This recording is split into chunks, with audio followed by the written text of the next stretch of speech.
Welcome back to Crazy Hank TV and Classic Cartoon Friday. Yes, every Friday I'm going to talk about an old cartoon that I consider a classic. And I thought I'd start off with one of my favorites of all time, the Flintstones. Now, the Flintstones is so old, it came out before even I was born.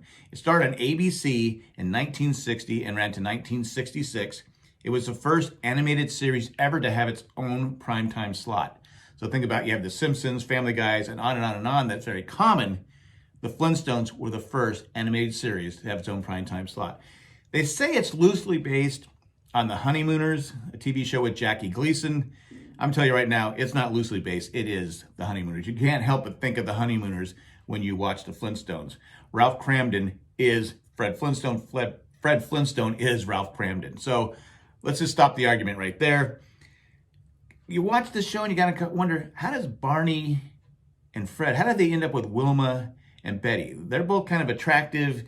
You've seen Fred, but then you start thinking about all the guys on the show. None of the guys are probably attractive. None of the guys are probably, like the women didn't have much to choose of. You look at the Water Buffalo Lodge guys, they're all goofy looking. So we can sum it up in so many words. There just wasn't much to choose from.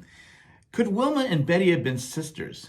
They look exactly alike, except for the hair color. And Wilma has those soulless black eyes. She just, there's no, it's just dark circles there. Other than that, they could be twins. I think it was really smart with the Flintstones what they did, because almost everybody has like a stone or a rock name. You have the Rubbles, the Flintstones. You have Pebbles. You have Mr. Slate. The only one that really doesn't have one is Bam-Bam. Bam-Bam, he was Bam-Bam because he would slam his stick, his club. Bam, bam, bam, bam, bam, bam, bam. So that's how he got the name Bam-Bam. One of my favorite episodes of all time, their favorite scenes from an episode, is the Grand Canyon scene. They're on a trip and it says Grand Canyon. They come up to it, it's just a little tiny creek. It doesn't seem like much. And Fred says, they said it'll be something someday.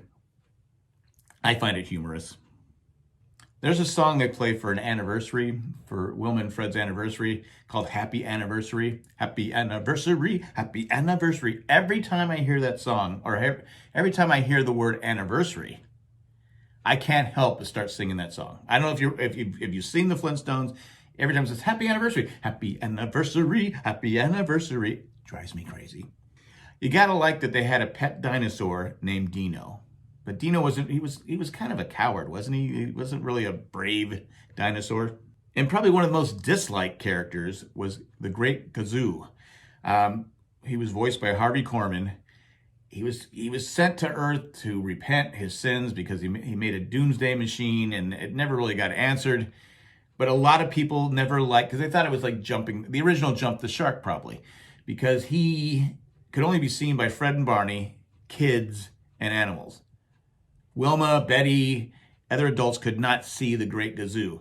So you kind of look at it and go, it's the final season. I guess they're trying to, it's almost like bringing a child in like the Brady Bunch did and the Partridge Family did, But it didn't work, and a lot of people today, if you talk to them, that's their least favorite character on the Flintstones. But overall, I love the Flintstones. It's fun how they switch the names around and how it's prehistoric, but still kind of modern. There's been movies made of it. They had other cartoon spin-offs of it. But that's probably one of my favorite cartoons of all time. If you kind of think of one that I should talk about, put it in the comment section. But we'll be back next Friday with a different cartoon. Thanks for watching. Tell a friend. I'm out. Bye.